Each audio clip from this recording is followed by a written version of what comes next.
nutekereza ko uzabishobora uzabishobora. Ahantu hose bikirira bipfira mu bitekerezo kandi bigakirira mu bitekerezo. Uyu muryango wa so, uyu muryango w'iwanyu ukeneye ko Imana ikeneyemo igicaniro. Habayemo igicaniro cya Nyabingi, habayemo igicaniro cya sogokuru, habayemo ibicaniro by'iwanyu, habayemo ibicaniro by'abakurambere. Imana nayo ikeneyemo igicaniro. Habayemo igicaniro cy'abarangi. Umva, Imana ikeneyemo igicaniro. Umenye uburyo iwanyu, umenye uburyo ugomba kubaka igicaniro. Eliya kugira ngo agarure icyubahiro cy'Imana muri Isiraheli, yubakiye Uwiteka igicaniro. Yacyubakiye ku musozi Karumeli, umuriro uramanuka. Na Imana ikeneye muri uyu muryango wanyu, uyu muryango utuyemo, Imana ikeneyemo igicaniro. Imana ikeneyemo igicaniro. Igicaniro gikurwaho n'igicaniro. Igicaniro kiri mu muryango w'iwanyu, igicaniro kiri mu muryango wa so, igicaniro kituruka kwa sogokuru. Imana ikeneyemo igicaniro muri uyu muryango kiri bukure ibyo bicaniro by'iwanyu. Wowe urimo urasenya ariko ntabwo uzi kubaka igicaniro. Yesu ashimwe cyane. Turagushuhuje mu izina rya Kristo umwami wacu. Imana ibaha umugisha. Turagushimiye ufata uyu mwanya ugafungura iyi video, waba uri hano mu gihugu cy'u Rwanda, waba uri muri diaspora, uhabwa umugisha n'Imana. Bari mu Burundi ndetse n'abari mu bihugu bigiye bitandukanye barimo bumva ururimi rw'ikinyarwanda, muhabwe umugisha n'Imana mu izina rya Yesu. Imana iguha umugisha wowe uje kwifatikanya natwe kugira ngo tuganire umukasi wa 9 ukata ikiziriko cy'amateka. Niby'igiciro kandi niby'icyubahiro. Narababwiye ndababwira ngo ugomba kumenya ibyabaye iwanyu bitari byiza we nibizigere bikubaho, ukaba ari woza n'impinduka mu muryango w'iwanyu. Nakubwiye ngo ni wowe Imana ibonye, kuko ni Imana y'abazima, si Imana y'abapfuye. Icyo ni ikintu ukwiye kumenya, ni Imana y'abazima, si Imana y'abapfuye. Nababwiye ndababwira ngo abantu 4 ugomba kwitondera cyangwa se batungurana. Harimo umushomeri wize, uwo munsi ushobora kumusanga inkweto yamuhengamiyeho ariko ejo ukamusanga yicaye ku ntebe ifata ibyemezo. Uwa kabiri uzitondera umwana muto, isani saratungurana, ashobora kuvukira mu muryango ukennye ariko ejo ugasanga yatunguranye yavuyemo umuntu udasanzwe, yavuyemo umuntu ukomeye. Ibyo ni ibintu byinshi mwagiye mubona. Ntihagire umuntu kurebera mu mateka y'ibyo urimo, kuko umunota ku munota watungurana. Undi muntu wa gatatu uzitondera ni umuntu wicaranye cy'Imana yavuze, cyangwa se umuntu wicaranye isezerano ry'Imana. Isezerano ry'Imana riguhuza n'ikintu ushaka. Isezerano ry'Imana rikugira umuntu udasanzwe, hari umuntu usanzwe. Isezerano ry'Imana, haleluya, iyo ryasohoye abantu bose babonaga nta shusho bifite, batungurwa no kubona icyo Imana yavuganye nawe cyasohoye. Uwa 4 utungurana ni umuntu ugihumeka umwuka w'abazima. Ubwo wahita uzamura amaboko ugahereza Imana icyubahiro, ukavuga ngo kuba ngihumeka umwuka biracyashoboka. Ni Imana y'abazima rero, ntabwo ari Imana y'abapfuye. Imana yakoranye na Abraham isezerano. Abraham apfuye irimuka ikomezanya isezerano na Isaka. Isaka apfuye irimuka ikorana isezerano na Yakobo. Yakobo yaje gupfa yakomezanyije na Yosefu. Yosefu yaje gupfa yakomezanyije na Musa. Musa yaje gupfa ikomezanya na Yesuwa. Nyuma Yesu haje abacamanza. Nyuma abacamanza bavuyeho haje kuza umwami witwa Sawuli. Sawuli yaje gupfa irimuka ikorana isezerano na Dawidi. Mu rubyaro rwa Dawidi niho hakomotsemo Yesu. Haleluya. Uwo yarapfuye arazuka ku munsi wa 3, ubu yicaye mu ijuru iburyo bwa Se. Yohana yandika 1:12 yaravuze ngo icyakora bamwemeye bose bakizera izina rye yabahaye ubushobozi bwo kuba abana b'Imana. Imana ishimwe cyane. Imana ishimwe ko amasezerano twahawe, haleluya, y'ubugingo bw'iteka ryose cyangwa se ubugingo buhoraho, yuko iri sezerano les passer dans ce mandat de conseil, iri sezerano ririho. Niko Abayiburayo banditse. Abayiburayo baranditse avuga ngo kuko iryo sezerano ririho ryo kwinjira muri ubwo buruhukiro, ngo dutinye kugira ngo hatagira uwo muri twasa nk'atarishikira. Haleluya. Rero turashimira ko twiringiye umwami wapfuye akazuka, kandi twishimiye umwami watsinze. Amaze kuzuka mu magambo yavuze, yaravuze ngo ndabizi ko mwisi mugira umubabaro, ngo ariko nimuhumure nanesheje isi. Yesu yanesheje isi. Ababwira irindi jambo rikomeye, arababwira ngo nimugira amahoro. Aravuga ngo kandi amahoro mbahaye si nk'abisi batanga. Yesu ntago ajya atanga amahoro arangira. Amahoro Yesu atanga ntago ajya ashira. atandukanye n'ay'isi. Imana ishimwe, haleluya. Amahoro Yesu atanga, Imana ibaha umugisha. Icya gatatu, abaha isezerano ry'umwuka wera, avuga ngo icyakora muzahabwa imbaraga. Ayo ni amagambo yavuze amaze kuzuka, ariko umusozi wa Elayono, ngo umwuka wera nabamanukira muzaba abagabo bo kumamya i Yerusalemu, i Yudaya, i Samariya, ndetse no kugeza ku mpera y'isi. Imana ishimwe cyane, haleluya. Yerusalemu nuko ariho bari buzuriye umwuka wera, niyo mpamvu bavuze ngo murahera, kuko niho bahereye, ubundi barakomeza. Ubundi imbuto z'agakiza n'imbuto z'umwuka wera zigomba kubanziriza aho utuye muri karitsiye, bigakomerezaho, kugira ngo n'abo uturanye nabo babashe kwakira kuri uwo mwuka, babashe kwakira kuri izo mbaraga. Imana ibaha umugisha rero, turabakunda cyane, turabishimiye, kandi turabashimira ko mufata uno mwanya mukabasha gukurikira izi nyigisho dutambutsa umunsi ku munsi. Imana ibaha umugisha, turabasengera, Uwiteka abaha umugisha. Tugeze rero ku mukase wa 9, ukata ikiziriko cy'amateka. Mbere yuko nkuvuga, ndagira ngo mbanze mbasaba akantu kamwe. Imikasi iri bubisigaye 3, iyi mikasi tuzayitambutsa biri live, mubishyire muri comment, mugaragaze ibibazo mushaka kubaza, ibyo mushaka kubaza. Binadukundiye turimo turatunganya ahantu bizabera, bizaba biri no kuri Zoom. Tuzashyiraho Zoom, dushyireho na YouTube, ku buryo ibintu bizagenda neza, noneho mukabaza ibibazo tukabasengera, kuko imikasi isigaye harimo imbaraga zikomeye cyane, kuko tuzaba turimo dusoza imikasi, tuzaba turimo dusoza. Hazabaho rero kubaza ibibazo, ubaza ibintu byagiye bikugora cyangwa bigora umuryango w'iwanyu. Aho rero niho tuzatugeza muri rya jambo ngo abanyamudugudu babwire risha ngo dore uyu mudugudu uri habi, uyu mudugudu uri heza, ariko amazi yawo ni mabi, kandi muri iki gihugu imyaka irarumba. Icyo ni cyagiye noneho tuzaba tugoye umwanya nawe wo kuvuga, uvuga ibikugoye, uvuga ibikuremereye, ubundi turangiza dusenge. Ubwo muri ya mikasi 12 rero ikata ikiziriko cy'amateka, habaho kugusengera, habaho gusenga, habaho kubaza. Hari ibibazo uzajya ubaza, nitubisubiza usange n'abari bagiye kubibaza nabo bamaze gusubizwa, nabo bitume barushaho guhishurirwa, barushaho kubaza ibindi.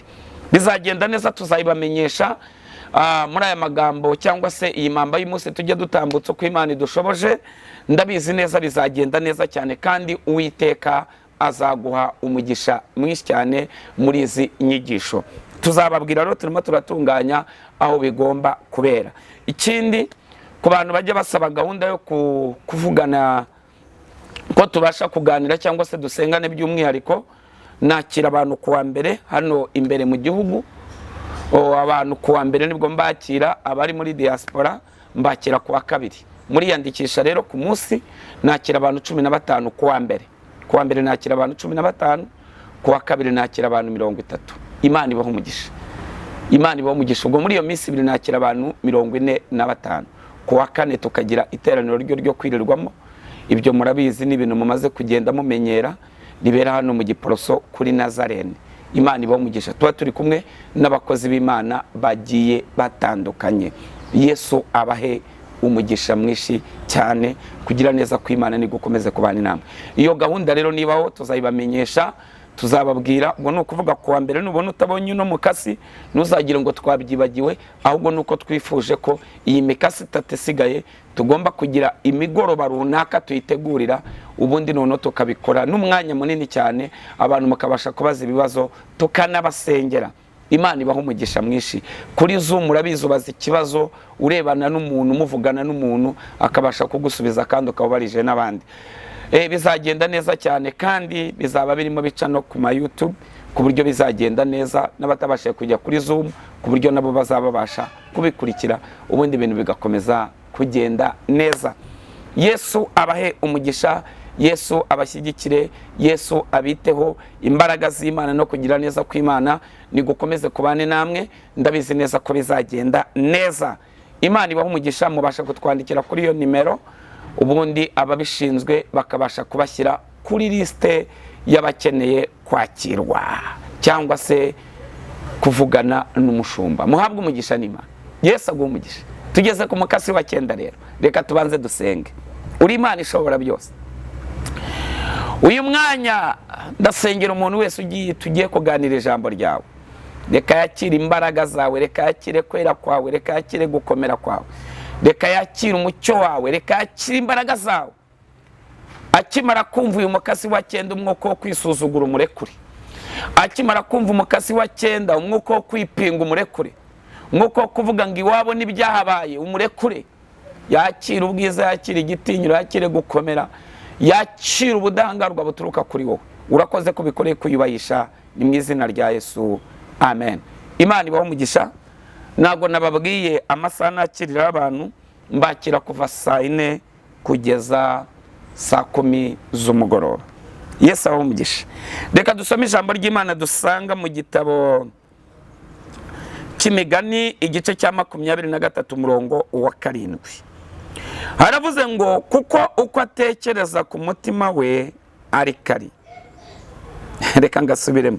Kuko uko atekereza ku mutima we ariko ari. Imana iguha umugisha. Imana iguha umugisha. Umukasi wa 9 ni ibitekerezo byawe. Umukasi wa 9 ni ibitekerezo byawe. Amen. Ibitekerezo byawe niwo mukasi wa 9. Buriya ndagira ngo mwibutse nta muntu ungana n'undi. Umuntu wese angana ngo uko atekereza. Ndagira ngo iki kintu cyumve. Uko utekereza ni kuri. Nutekereza ko uzabishobora, uzabishobora. Ahantu hose bikirira, bipfira mu bitekerezo kandi bigakirira mu bitekerezo. Niyo mpamvu uzahura n'umuntu wizera ibintu binini uvugira ngo nzakomera, uhure n'undi ukubwira ati wanyu nawe akomeye. Harimo none n'uvuga ngo uzakomera, umuntu w'imbere uri muri waka akubwira ngo no, ntabwo iwanyu nawe ukomera, nawe ntabwo uzigera ukomera. Ariko wowe jya ukoresha rya jambo wa mukasi nakubwiye wa 3 witwa ururimi rwawe, uruhuze n'ibitekerezo byawe, nurangiza uvuge ngo nge nzakomera. Amen. Niba narababwiye ngo umuntu atsindishirizwa n'ibyo avuga, agatsindishirizwa n'ibitekerezo. Matayo 12:3-7. Amagambo yawe niyo azagutsindisha kandi amagambo yawe niyo azagutsindishiriza. Yeremiya 5:14 avuze ngo iki? Aravuze ngo nicyo gituma umwami Uwiteka avuga ngo ubwo bavuze iryo jambo ngo dore nzabahindura inkwi, ngo n'amagambo yanjye nzayahindura umuriro mu kanwa kawe abatwike. Aya magambo ahinduka umuriro byagenze bite? Ahinduka umuriro iyo wayakoresheje ugasohora amagambo y'Imana ari muri wowe, warangiza ugasohora n'ayawe ukabihuza, kuko baravuga ngo nimukura ibishimwa mu bigawa akanwa kawe kazaba nk'ak'Imana. None iyo wamaze gukura ibishimwa mu bigawa, kuko twavuze ko ibyo byose kugira ngo bikunde nuko ugomba kuba warakiriye Yesu Kristo nk'umwami n'umukiza mu bugingo bwawe, yego, ugahindura icyo bita igisekuru. Wamara guhindura igisekuru ukinjira mu gisekuru cya Yesu Kristo, ukakira Adamu wa nyuma ari wa Adamu wa 2, kuko nyuma ye nta wundi Adamu hari, niwe Yesu Kristo umwana w'Imana. Wa wundi wagaruye bwa butware Adamu yari yarambuwe. Kuko Adamu yagiraga ubutware, iyo avugaga ngo ikintu cyose cyitwe gutya niko cyitwaga. Iyo avugaga ngo ubwatsi bureshye gutya niko bwareshyaga. Iyo avugaga ngo ibiti byose bireshye gutya niko byanganaga. Noneho icyaha kiraza kimwambura icyo bita ubwo butware. Amen. Niwo na avuye bwa butware 5 bw'abami nigeze mbabwira, nubwo wenda sinabubigishe muri iyi mikasi. Harimo icyo bita ubutware bw'ibirenge. Yesu wa 1, 2 kugeza kuri 3 haravuga ngo aho uzakandagiza ibirenge hose hazahinduka hawe, ngo kandi kubw'izina ry'Uwiteka hazahinduka hera. Ugomba kugera ku rwego ukandagira ahantu n'ubutware ufite, n'umurozi watuye akahimuka. Ubu ni ubutware. Ibintu byo kuvuga ngo nibishoboka je ntabwo mbyemera. Tangira wumve ko ibintu byose bishoboka nshuti yanjye. Haleluya. Wowe hagarara uvuge ngo birashoboka. Ibyo byo kuvuga ngo twaragize byo kugenda ukagira ubunebwe mu kwizera, shyira hasi. Ntabwo ushobora kubohoka utaremera ko ibintu bishoboka. Ubwo ni ubutware bw'ibirenge, guhagarara mu byanditswe byera. Ugakagara ukavuga ngo ubutware bwanjye, ubutware bw'ibirenge. butware bw'ibirenge, kandagira ahantu wakandagira ukavuga ngo ahantu mu izina rya Yesu ndakunze kubwo ubutware mfite, ubutware bwa Adamu wa kabiri bundiho. Adamu wa mbere ubwo butware yarabuhoranye, icyaha kiramumwambura, none nakiriye Adamu wa kabiri ari we Yesu utarigeze ukora icyaha. Haleluya! Amaraso ya Yesu n'ayawe namwe. Yesu ntabwo yatinyaga, yageraga hejuru y'inyanja y'i Galilaya, yarangiza agakandagiza ibirenge, abwira Petero ngo Petero ngwino uze, ngwino. Petero aramubwira ngo niba ari wowe tegeka nzawuri. Petero aramubwira ngo, Yesu aramubwira ngo ngwino, akandagiye yumva biremeye, agezemo hagati arashidikanya. Ikintu uzira ni ukwipinga. Ibitekerezo bya Petero byamugarura amateka y'iwabo, bimwereka ko umuntu wagenderaga hejuru y'amazi ari uwabaga ari mu bwato. None umuntu yagendera hejuru y'amazi n'ibirenge, amazi agahinduka kaburimbo. Kandi ndagira mwibutse, sibwo Yesu yarabikoze no ku nyanja itukura yarabikoze. Haleluya! yakandagiye hejuru y'amazi arakomeza. Igitabo cyo kuva 13:17 kugeza 21, Bibiliya iravuga ngo nuko Farawo akire kubwo bwoko bugenda, ngo Imana ntiyakwemera kubacisha mu nzira inyura mu gihugu cy'Abafilisitiya, ngo nubwo ariyo yari inzira y'ubusamo, ngo kuko Imana yibwiraga iti ngo abantu bakuzabona intambara ngo bongere bicuze cyangwa se basubire inyuma muri Egiputa. Ngo Imana yemera kubacisha inzira y'ibizigu, ngo yemera kubacisha inzira inyura mu butayu, ngo ikomeza ku nyanja itukura. Bibiliya ivuga ngo iki? Iravuga ngo ku manywa yababeraga inkingi y'igicu, nijoro ikababera inkingi y'umuriro. Kondisiyo, inkingi iyo yagendaga baragendaga, yahagarara bagahagarara. Iyo nkingi yarindi, iyo nkingi ni Kristo mu isezerano rya kera, niyo yagendanaga nabo, niyo yabanaga nabo. Noneho bageze ku nyanja itukura, inkingi kondisiyo yaravugaga ngo nihagarara bahagarare, nigenda bagende. Bageze ku nyanja, ya nyenyeri yagendaga imbere yabo, imwe yari bamurikiye, ya nkingi yagendaga imbere yabo, imwe y'umuriro. Haleluya! Ntabwo yigeze ihagarara kuko ntabwo itinya amazi. Ntabwo Yesu atinya amazi na Adamu wa nyuma. Haleluya! Ntabwo atinya, afite ububasha bwo kuyahagararaho. Numara kwakira ino mitekerereze ya Kristo ikaza ikinjira muri wowe, ntabwo uzongera gutinya umurozi. Oya, utware bukurimo ntabwo umurozi yabuhangara. Ayiwe! Ntabwo ubutware bukurimo umurozi yabutinyuka, ntabwo ubutware bukurimo umurozi yagira haturuka. Nibibaho, ntabwo bibaho, ntabwo bibaho, ntabwo bibaho. Ntabwo urwego rwari urwego rwo kurogwa, ntabwo urwego rwari urwego rwo gutinya, ntabwo urwego rwari urwego rwo gutinya umuserebanya, ntabwo urwego rwari urwego rwo gutinya ipusi waba uri mupfobya amaraso ya Yesu. Amen, amen, amen, amen, amen. Hey, bageze ku nyanja bahise batambuka. Inyanja inkingi itayambuka. Imaze kwambuka, ngako kanya Mose aratinya. Imitekerereze ya Adamu wa kabiri yari itari yamufata. Yesu ashimwe. Haleluya! Arangije Mose aratinya. Amaze gutinya, Abisirayeli barasakuza bavuga ngo turapfuye. Arebye imbere abona inyanja, inkingi yo yagiye yabasize. Kondisiyo aravuga buriya iyo akomezanye n'agakandagira byari bwemere, ariko yagize gushidikanya. Yareba inyuma akabona ingabo z'Abanyegiputa, yareba hirya no hino akabona imisozi, aravuga ati ndacaye. Mose arakebuka areba hirya, ahita akoresha icyo bita imbaraga z'ibitekerezo, umwuka w'ibitekerezo. Arahagara afata icyemezo nk'umuyobozi. Hari ibintu wabonaga byari byanze, fata akanya ubitekereze neza. Gutekereza uwo uri we, utekereza amasezerano y'Imana ifite, utekereza ubutware bw'ubumana buri muri wowe. Uyu munsi uraza kubona inzira, uraza kubona inzira mu kibazo. Mu kibazo cyawe haraza kubonekamo inzira. Mu kibazo warebaga imbere yawe uraza kuza kubonamo inzira. Aho utabonaga inzira uraza kubonamo inzira. Ndagira ngo unyemerere ngo uburwayi, ngo afite uburwayi, ngo umwana wanjye ameze nabi, ngo ntago byakunda, muri icyo kibazo uri mureba imbere yawe uraza kubonamo inzira. Ni Imana ibona inzira mu kibazo. Ayiwe Mana we, wowe urareba ibibazo, ariko Yesu ntabwo areba ibibazo, warimo arareba inzira mu kibazo. Yesu arimo arareba inzira mu kibazo. Dore icyabaye, Mose arahagarara abwira Abisirayeli ngo nimwihagararire murebe agakiza Uwiteka ari bubazanire. Izi ngabo z'Abanyegiputa mwabonye nimuzongera kuzibonesha amaso ukundi. Aho hakoze iki? Hakoze icyo bita umuyoboro w'ibitekerezo. Hakoze iki? Hakoze icyo bita imbaraga z'ibitekerezo. Uko utekereza ni kuri. Mose akibitekereza, Imana nibwo yahise imubaza ngo ufite iki, ariko yamaze gutangaza amakuru, yakoresheje rwa rurimi yavuze. Amaze kuvuga, ariko yavuze yamaze gutekereza. Arangije aragenda, iramubwira ngo rambura iyo nkoni hejuru y'inyanja. Yayirambuye hejuru y'inyanja, inyanja Imana ibonamo ubundi buryo bwo gucamo. inkingi yari yambutse, ariko Imana imushakira andi mahirwe ya kabiri. Kubera iki? Yabitekereje. Imana ibonamo andi mahirwe ya kabiri, yabitekereje. Ari amahirwe ya mbere watakaje kubera ko wari utarigishwa, ariko none Imana iguha amahirwe ya kabiri. Hari amakosa wakoze mu buzima, aya makosa ntuzongere kuyakora. Ubu butware bukurimo. Uko utekereza ni kuri, uko utekereza ni kuri. Ibyo wizera nibyo bizakubaho, ibyo wizera nibyo bizakubaho. Niba wizera ko Umwami Yesu ashoboye byose, agashoborera byose muri wowe, ikintu cyose uzajya winjiramo si wowe uzajya utera. Gideyoni akimara kuvugana n'Imana yumvise ko ibintu byose bishoboka. Ntabwo yitwaje amasasu, imuri zonyine aravuga ngo birashoboka.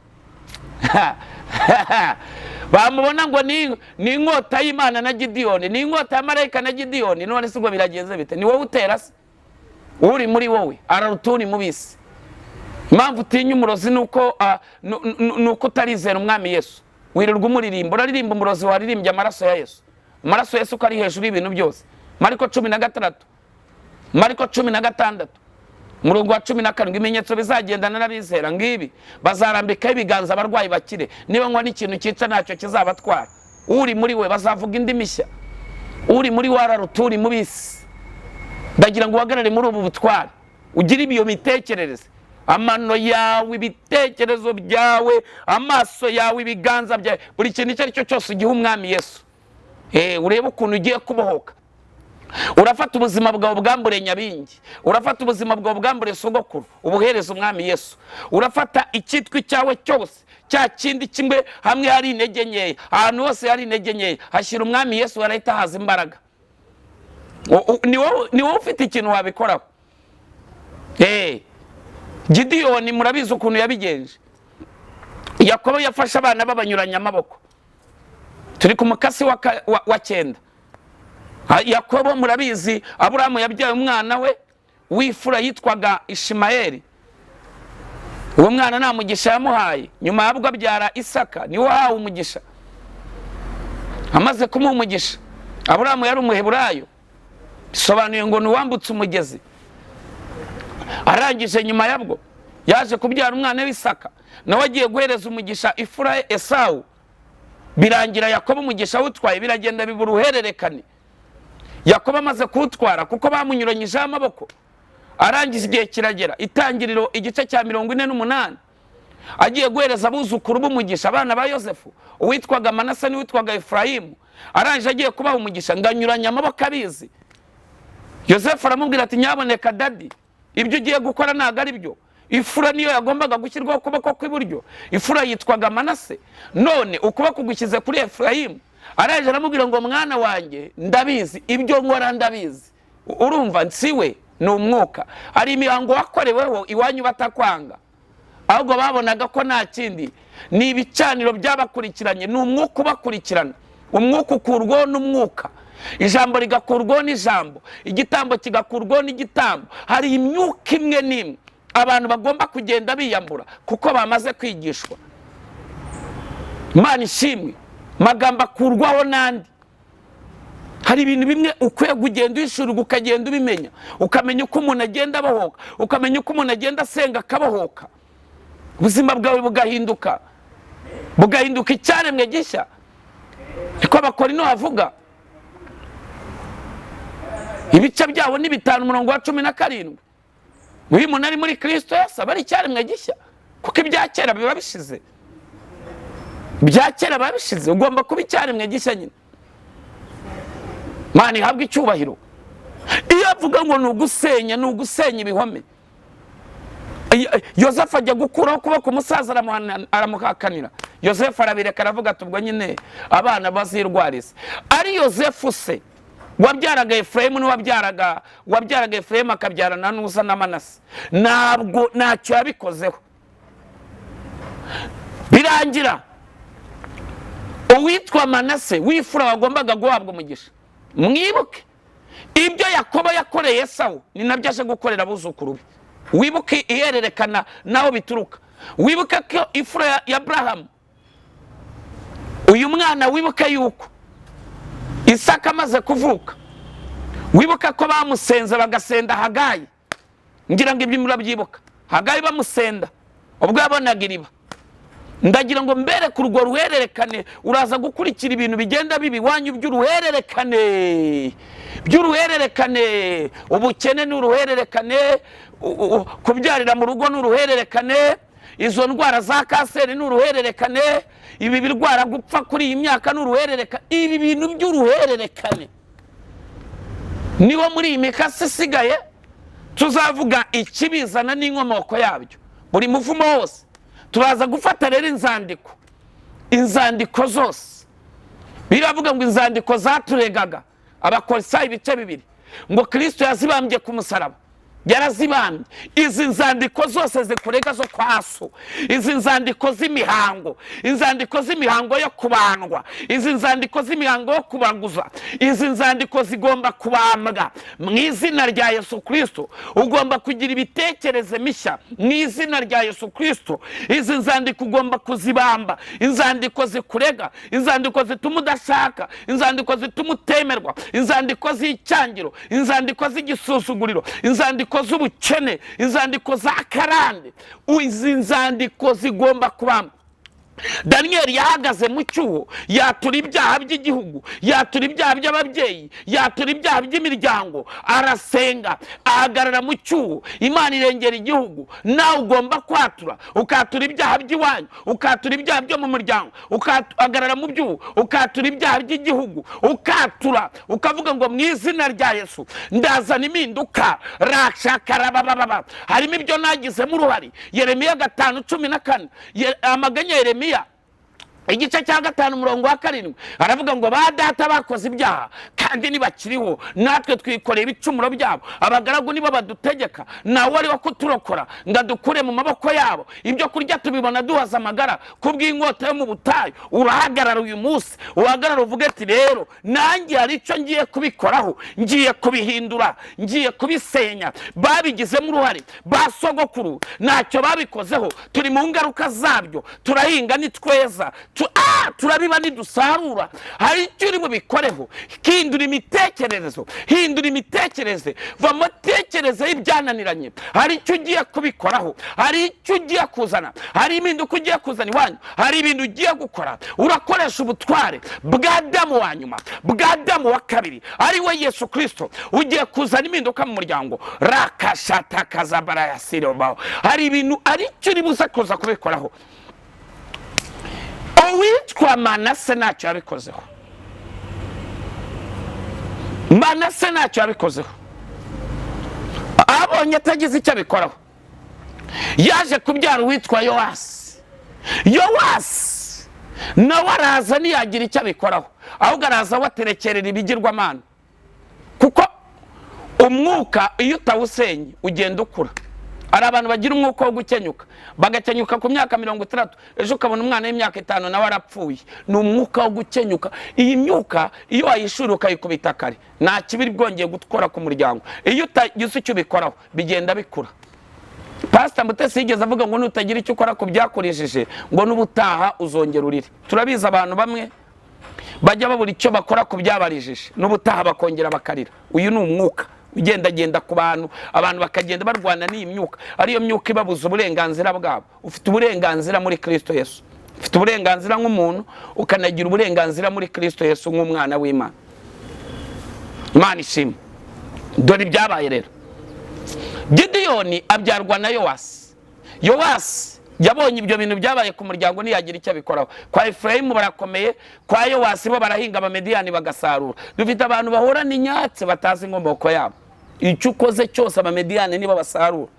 Urahinga agasarura Abamediyani. Abisirayeli bahinga, Abamediyani bakaza bagasarura. Bagira icyo bakora, Abamediyani bakaza bagasarura. Icyo bagerageje, Abamediyani bakaza bagasarura. Nuko niko byari bimeze. Gideyoni arahaguruka aravuga ngo nge Gideyoni ndahagurutse. Mu muryango wa data ndahagurutse. Data ntacyo yabikozeho, ndahagurutse. Mama ntacyo yabikozeho, ndahagurutse. Sogokuru ntacyo yabikozeho, ndahagurutse. Biraturuka kuri jewe ndiyemeje. Aremera ajya gusekurira ingano mu muvure, akajya akora ibintu abantu bona bidakorwa. Niyo mpamvu ngubwiye uku kwizera, niyo mpamvu hagiye kiba byita ngo ni bipatosi. Niba ugiye kuzana imitekerereze mishya, ugomba guhagarara mu kintu kirenze ikiwanyu bigeze bahagararamo. Akora ngo babaga bihishe mu myobo ngo abamediyani bo bahengeraga byeze. Dufite abantu bahengera byeze bakaza bagasarura. Urakora ariko nawe wakubaza ngo kuri konti yawe hari hangahe, ubwabyo n'ibibazo ufite ntago bikemura. Iyi nyatsi ni nyatsi turuka mu muryango, kandi ntacyo udakora. Urakiranuka, urasenga, ntacyo udakora, utanga icya 10, buri kimwe cyose uragikora, ariko inyatsi kanga ikaza. Ese inyatsi turuka kuki? Ni nyatsi yo mu muryango. Ugomba rero kugira imitekerereze mishya, ugomba guhindura imitekerereze. Ukeneye isengesho ryo kubohoka, kabohoka, ugatandukana n'uyu mwuka, ugatandukana n'izi mbaraga, ugatandukana n'uyu mwuka. Hari icyo wabikoraho, umuryango w'iwanyu ukabohoka. Hari icyo wabikoraho, famiye y'iwanyu ikabohoka. Hari icyo wabikoraho, sogokuru ntacyo yabikozeho, iwanyu ntacyo babikozeho, ariko wowe hari icyo wabikoraho. Gidiyoni nibwo yatangiye gusekurira mu muvure, akubita ako kanya marayika aramubona, aravuga ati nakubonye ni wowe munyembaraga. Reka Imana ikwita umunyembaraga mu muryango wanyu. Reka uyu munsi wa none Imana ikurebe, ibona ari wowe munyembaraga. Reka ibona ari wowe ugiye guhagararira famiye ukayibohora. Gidiyoni arahagarara avuga ati ni ngewe kabisa, ngiye guhagarara, ngiye kubohora umuryango wa data. Gidiyoni arahaguruka ngo arimo asekurira ingano mu muvure. Marayika aramubwira ngo uri umunyembaraga, aramubwira ngo uzanesha abamediyani nk'unesha umuntu umwe. Nibwo yahagurutse amenya amahame y'uburyo agomba kugendana na marayika. Nuko yabohoye umuryango w'iwabo, agarura agaciro, aragenda asenya ibigirwamana byubatswe na se, byose arabisenya, yubakira Uwiteka igicaniro. Uyu muryango wa so, uyu muryango w'iwanyu ukeneye ko Imana ikeneyemo igicaniro. Habayemo igicaniro cya Nyabingi, habayemo igicaniro cya sogokuru, habayemo ibicaniro by'iwanyu, habayemo ibicaniro by'abakurambere. Imana nayo ikeneyemo igicaniro. Habayemo igicaniro cy'abarangi. Umva, Imana ikeneyemo igicaniro. Rero muri uku kuganira nzakubwira uburyo uzubakamo igicaniro, umenye uburyo iwanyu, umenye uburyo ugomba kubaka igicaniro. Eliya kugira ngo agarure icyubahiro cy'Imana muri Isiraheli, yubakiye Uwiteka igicaniro. Yacyubakiye ku musozi Karumeli, umuriro uramanuka. Na Imana ikeneye muri uyu muryango wanyu, uyu muryango utuyemo, Imana ikeneyemo igicaniro. Imana ikeneyemo igicaniro. Imana ikeneyemo igicaniro. Gidiyoni yubakiye Uwiteka igicaniro. Iki igicaniro gikurwaho n'igicaniro. Igicaniro kiri mu muryango w'iwanyu, igicaniro kiri mu muryango wa so, igicaniro kituruka kwa sogokuru. Imana ikeneyemo igicaniro muri uyu muryango, kiri bukure ibyo bicaniro by'iwanyu. Wowe urimo urasenya ariko ntabwo uzi kubaka igicaniro. Urasabwa kubakira Uwiteka igicaniro, uramwubakira igicaniro. Bibiliya iravuga ngo kandi icyo gicaniro, urasoma 6:25 ngo Abacamanza, iki gicaniro uzacyubaka ucyitondeye. Ari igicaniro ugomba kubakira Uwiteka, ukubaka iki gicaniro ucyitondeye, ukacyubaka ucyitondeye. Wamara kubakira Uwiteka igicaniro, ubundi warangiza ukagarura icyubahiro cy'Imana mu muryango w'iwanyu. Ibyabaye iwanyu nibizabe ku mwana wawe, ibyajyaga bikubona bizakurikirana umwana wawe. Izo warwanye nazo umwana wawe nazarwane nazo, ibyo wakubitanye nabyo umwana wawe nazakubitane nabyo. Umwuka wagukubise ntuzakubita umwana wawe. Ugomba kubakira Uwiteka igicaniro. Vuga ngo ngomba kubakira Imana igicaniro. Igicaniro, Imana ikeneye igicaniro muri uwo muryango. Igicaniro gikuraho cya Nyabingi, igicaniro gikuraho cya Ryangombe, igicaniro gikuraho ibyo bicaniro by'iwanyu.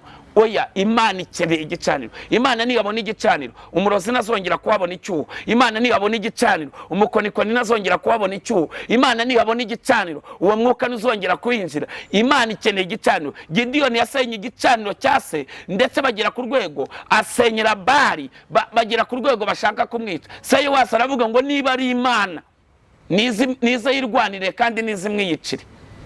Oya, ugomba kubakira Imana igicaniro. Iki gicaniro kitaragaragara ntabwo uzabona umuriro. Iki gicaniro kitaragaragara, umuriro w'Umwuka Wera ntabwo uzigera umanuka iwawe mu rugo. No, ntuzigera umanuka mu mutima wawe. Umuriro wamanutse mu ijuru.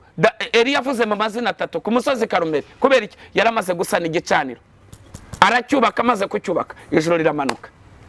Haleluya! Uko utekereza ni kuri. Ubu rero ni bwa butware bw'ibirenge. ni bwa butware bw'ibirenge nakubwe gukandagira ahantu gusa kuko cya gicaniro kikurimo bwa butware babukora urakandagira ukavuga ngo ahanga ndashaka kuhakora ibi bikahita bikunda no aho uzakandagiza ibirenge hose urahagaruka ukavuga ngo ndahindura umurimo bigakoba ndahindura urusengero bigakunda aho uhagaze hose ubutware bwa Adamu babuhageze. Oh bleta sota kazaraba ntabwo ugombera ngo wabe hari ibi wowe urahagera ukahindura ibyo ushaka ubwo butware na Isaka yari abufite akagera ahantu hagahinduka imijyi sitina bakazitonganiraho Eseka bakazitonganiraho yarangiza agakandagira ahantu nibatongana akahita avuga ngo mahindure Rehoboti ngo tuzororokera muri iki gihugu kuko nababwiye ko umugisha utaba ahantu umugisha uba ku muntu. Ariko ibyo byose n'imbaraga z'ibitekerezo nagiye nkubwira kugira ngo buno butware bw'ibitekerezo bashe gukora hari imyuka ugomba kubanza ukiyambura. Niyo mpamvu ushaka kugerageza kureba ibintu ushaka gukora bikanga. Gutegeka kwa 2:28 iyo ubana n'uyu muvumo biravuga ngo Uwiteka guteza ibisazi ukagira ubuhumyi n'ubuhungetwe 30 uzasaba umugeni arongora undi uzubaka inzu we kwitahamo uzahura n'umuntu uri kuri moto kandi afite amamodoka ngo yari yakodesheje kandi ntabwo yari yaguze ari business ashaka gukora yari yaguze imodoka ashaka kuyigendamo ariko karande ziwabo zikamubwira ngo iwanyu nawe wigeze agenda mu modoka urira moto vuba ukahita wurira moto ukajya wirirwa imvura ikunyagira n'izuba ari kwica ngo warakodesheje ayo mafaranga nayo bayaguha nagira icyo kumarira bakayaguha umunsi warwaje umwana nuko nyine ni imyuka uhora mu buzima butishimye ariko mu buzima muri Kristo Yesu yaduhaye haleluya yatugaruriye ubutwara Adamu wa mbere yabagamo ubuzima bwo kwishima. Kuko si twe turwana uri muri twebwe ni udutsindira. Abaheburayo 2:18 haleluya Abaheburayo 2:18 avuga ngo iki aravuga ngo kuko yababajwe akanageragezwa ngo ni nakabasha gutabara abageragezwa bose kuko yababajwe akanageragezwa abasha gutabara abageragezwa bose. Uko utekereza ni kuri akaza ubutware bwa kabiri bwitwa ubutware bw'ibiganza. Ubutware bw'ibiganza biganza Mariko 16:17 kugeza 18 muzarambika ibiganza abarwayi bakire. Ibi biganza bye bigomba gukora icyo Imana yabisigiye. Haleluya. Akaza ubutware bwa gatatu kaza ubutware bw'amaso kureba ikintu wagikunda kikabi cyawe. Ibi nzabibasobanurira turimo tuganira ya mikasi isigaye 3. Akaza ubutware bwa kane bwitwa ubutware bw'ururimi. Ururimi rwawe ayayaya nzabaho ubuhamya bw'ururimi buri ururimi ugendana rurimo ubutware bukomeye. Akaza ubutware bwa gatanu bwitwa ubutware bw'ibitugu. Ubutware bwose buzaba ku bitugu bye. Ibi byose ni ibintu umuntu yigishwa buri kantu kukanda akagenda agasobanurirwa ukareba ukuntu ugenda ukazana impinduka urebe ukuntu ugiye kuba umuntu udasanzwe kandi wari umuntu usanzwe. Iwanyu ngo nawe utunga ngo iwanyu nawe ukomera ngo iwanyu nawe ukira ni wowe ugiye gukira. Erega gukira ni isezerano. Mwanga kuvuga ubukire ubukire so upfa iki nabwo. Imigani 20:22 uwicisha bugufa kubaho Uwiteka ingororano ye n'ubukire n'icyubahiro n'ubugingo buhoraho.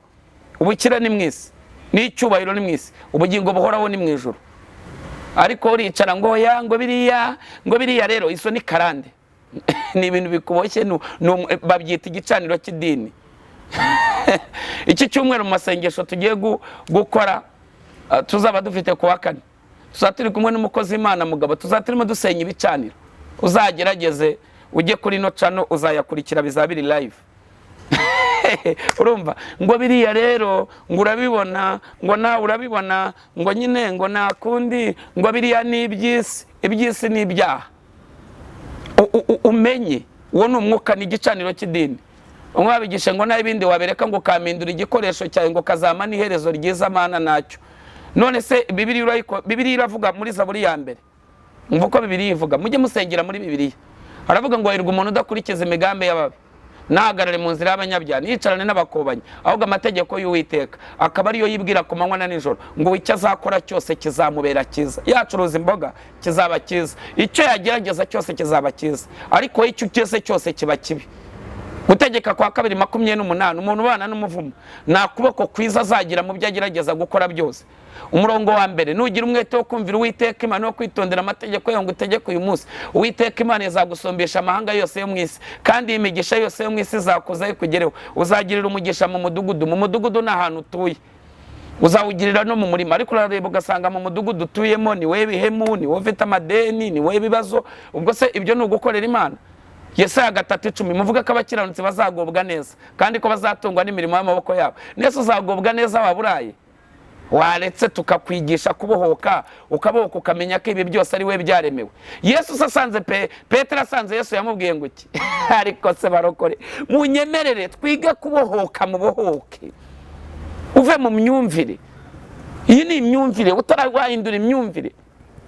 Hindura imitekerereze yawe, ugira imitekerereze ya Kristo. Imitekerereze ya Kristo ni ubutumwa bw'ubwami. Yesu ashimwe. Aya ni amagambo ya Bibiliya. Ninde wakubwiye ibyo?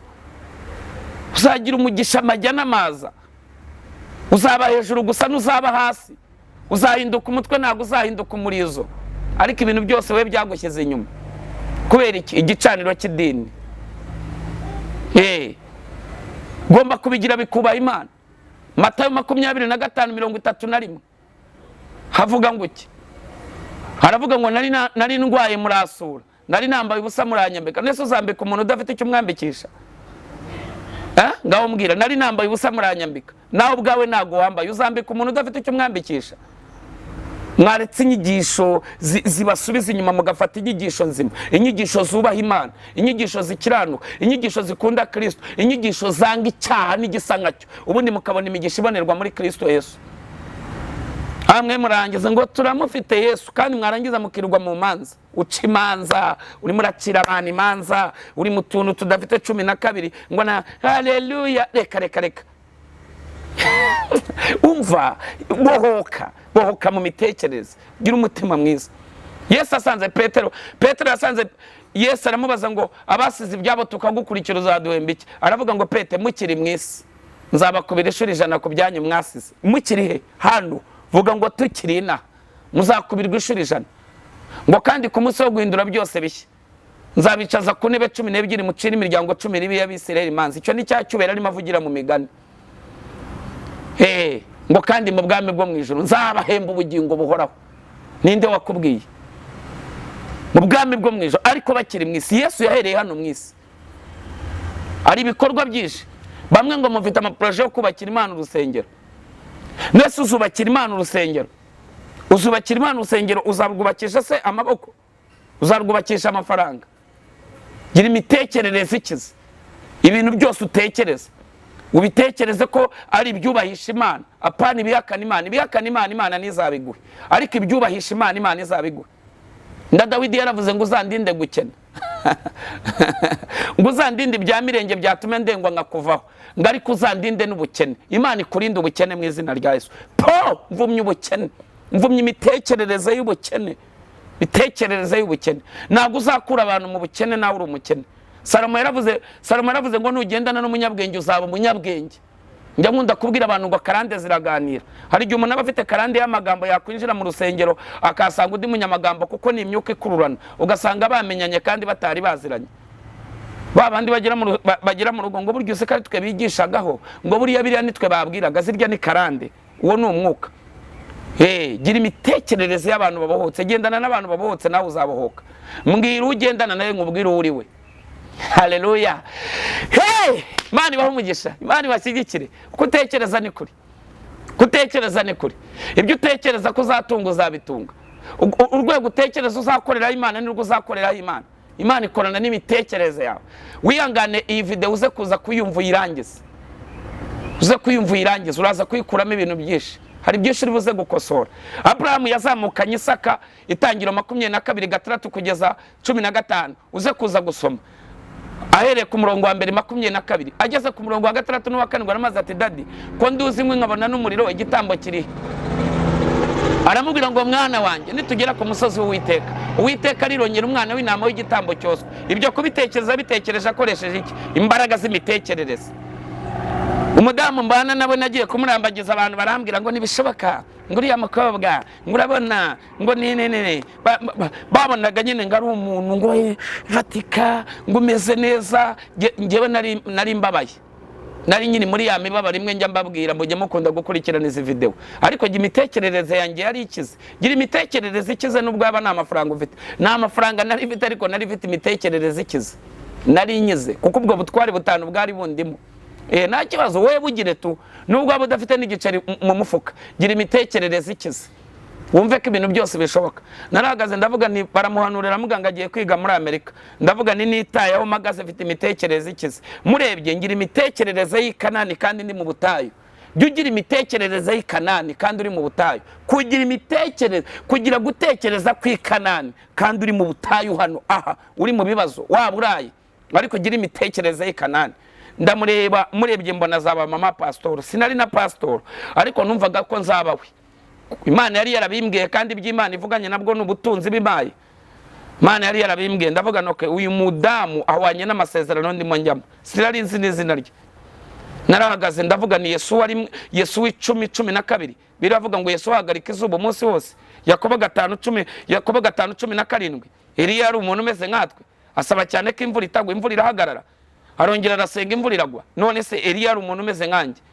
Abayiburayo 3:13:8 haravuga ngo Yesu Kristo ko yari arejo n'uyu munsi ni kakiri, ubutware bwa Adamu bundimo. Nahise mpagarika urugendo ndavuga ni mu izina rya Yesu uzajye gusaviza ntago bazayiguha, uzabanza ube umugore wanjye. Abantu barambwira ngo nibishoboka, ubuse si madamu bitubyaranye 3, ariko bakubwiye ibyo babakubwira ni ibiki? Kibyo twabikoresheje bigakora. Twarabikoresheje biremera. Ni ijambo ry'Imana twari duhagazemo. Ubwo n'ubuhamya imikasi isigaye tuzabamo n'ubuhamya. Mwumva ukuntu umuntu ashobora kubohoka. Icyo abantu birwa kubwira ngo nibishoboka, nibikunda, nibyemera, oya pastor biremera. Muri Yesu biremera. Kereka utanciye mu nzira ya Yesu. Yesu niwe nzira n'ukuri n'ubugingo, nawe uzajya kwa Satani w'umujyanye. Niko yivuge ngo nawe uzajya kwa Data atari njye umujyanye. Wowe cya muri Yesu gusa. Nunyura ahantu bitari muri Yesu uraba wabyishe, uraba wabiyobewe, ariko nuca muri Yesu biraza kuza kukwemerera. Uwo ni umukasi wa 9 ukata ikiziriko cy'amateka n'ibitekerezo byawe.